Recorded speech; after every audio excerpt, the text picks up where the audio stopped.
call it, CJ? Is this Black Gal? The song that put the accordion that put him in the Grammy Hall of Fame. So I'll let you start playing anything you feel.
I just talked about your dad as the Grammy winner and Lifetime Achievement Award winner from the Grammy. He was your dad.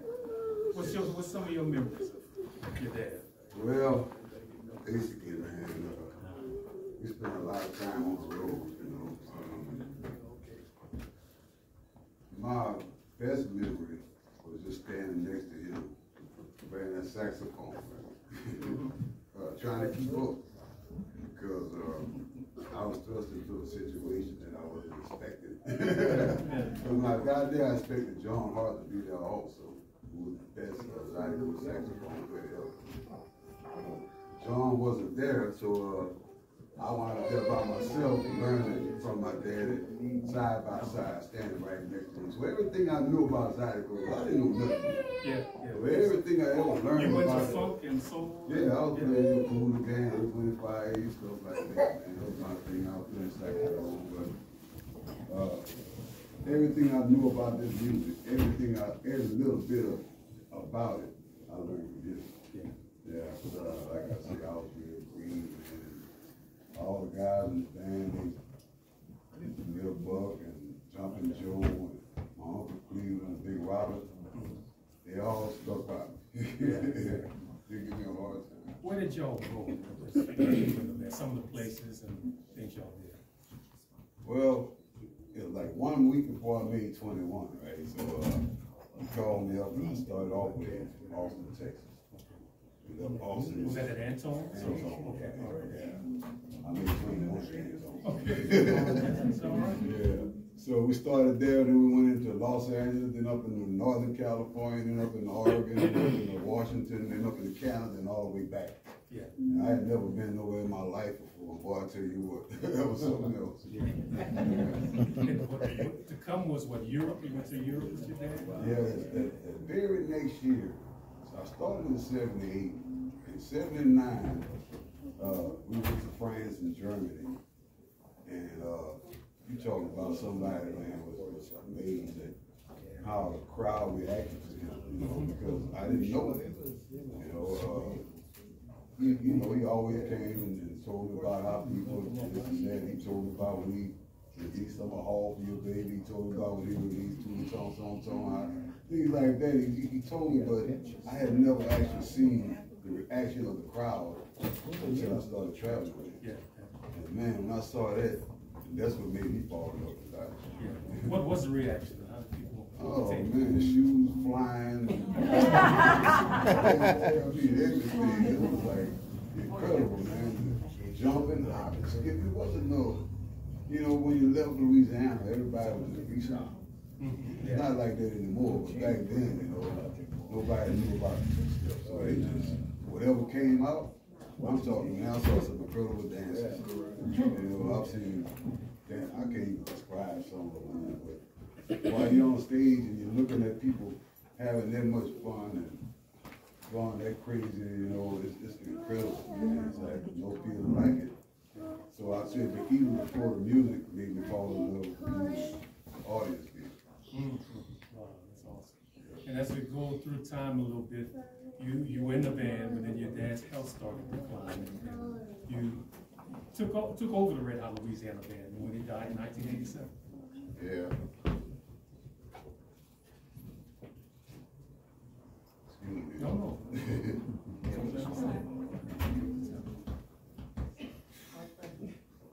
But you were there to keep the music going. You got the accordion. You kept the Red Hot Louisiana band going. Yeah, man. It was we made a conscious decision. We all wow. I asked all the guys, I said, what should we do, fellas? You know, what y'all want to do? We had already started out opening shows for them and stuff, so I kind of started planning a little bit. So I asked everybody they wanted to continue, because they were all open. They all established. They all said, yeah, let's keep going, man. And that was at that time Big Daddy Hippolyte was in the band? Yeah, Big Daddy Harry Hippolyte, Joseph Pell was on drum, Wayne Burns on bass. I had also Selwyn Cooper was on guitar at that time. You know, it's good snap. How has it been for you? And my Uncle Cleveland. Cleveland, oh yeah. Okay, Talk about Cleveland a little bit, because the rough board that everybody loves to see him play, he and your dad designed that. Yeah, well, my dad was working at the refinery in Fort Arthur, Gulf, right? And Willie Landry was another worker there. So what my dad did, because Cleveland used to play that, you know, that thing with the actual washboard. Yeah. So my dad drew it in the dirt, and he asked Willie Landry, he said, hey, can you make that? You know, I don't know how he drew it, but he happened to just draw this washboard that hung over his shoulder in the dirt. I don't know how Willie Landry figured it out, but between the two of them, they figured it out, man. And that's the only American-made instrument ever. Saxophone, saxophone, baritone, oboe, bassoon, all of that. Drums, everything. Washboard. Amen to that. That's right. And it gave where the musician could play with both hands. With the whole washboard, you have to hold it with one and scratch it with the other. Yeah, Cleveland played with 6 vowels on each hand. Yeah, 6 on his hand, 6 on his hand. He was paying them out, right? Yeah. That's how he played it. He had a distinctive sound. I don't think they would be good. No. Because how do you hold 6? Doesn't each hand? I don't know, but he had big hands.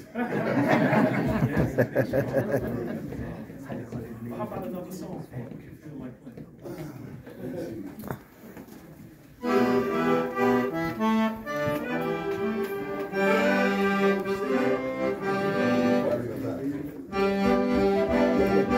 There you are.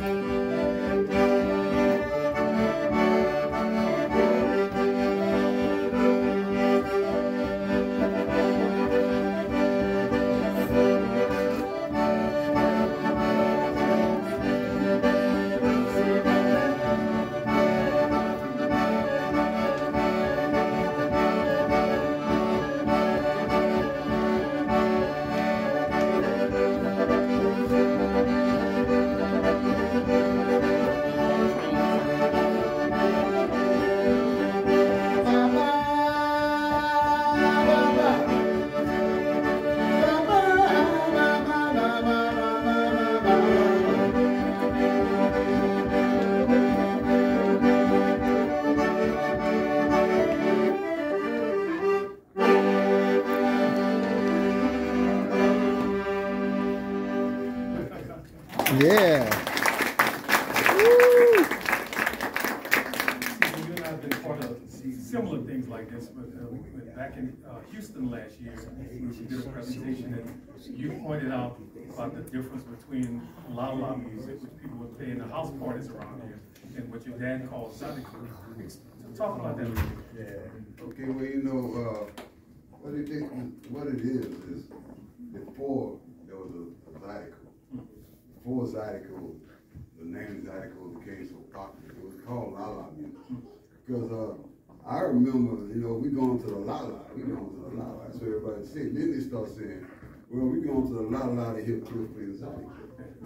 Then at some point, everybody forgot about la-la and said, I'm going to hear Cliff play the zydeco. You know, that's wind up right there. So la-la kind of got phased out, even though I still remember it, man. You know, I mean, I wasn't born into I wasn't living in Louisiana, but at this particular time, man, I've been around this music since 1978. So it's like, yeah, I knew a lot of people, but most of them were gone, man. But back then, it was a la-la. And a lot of people didn't even know how to say the word zydeco. It was zydeco. It's not zydeco. It's zydeco. You know, all over the United States, man. That's what everybody looked at. That's how they call it zydeco. But nobody. You know, but there were a few people trying and spreading the word, and that's how it got so popular. Yeah. Musicians pounding the pavement. Because it wasn't being played on the radio stations. That wasn't happening. You know, they had nobody broadcasting zydeco all over the United States. That wasn't happening. There's people like, well, my daddy, Fuselier, and after that, Chino, and Nathan, and myself, people like that traveling the United States, going to these places, and people ask you, well, where does this music come from? What is this music? And then one guy asked me one time, I said, man, there must be a dance that goes with this music. I was up in Maryland, I'll never forget that. And I said, yeah, man. I said, down in Louisiana, they do something called a two-step, but you know, whatever you do fits. I told him, just move something, it's all good. There you're at.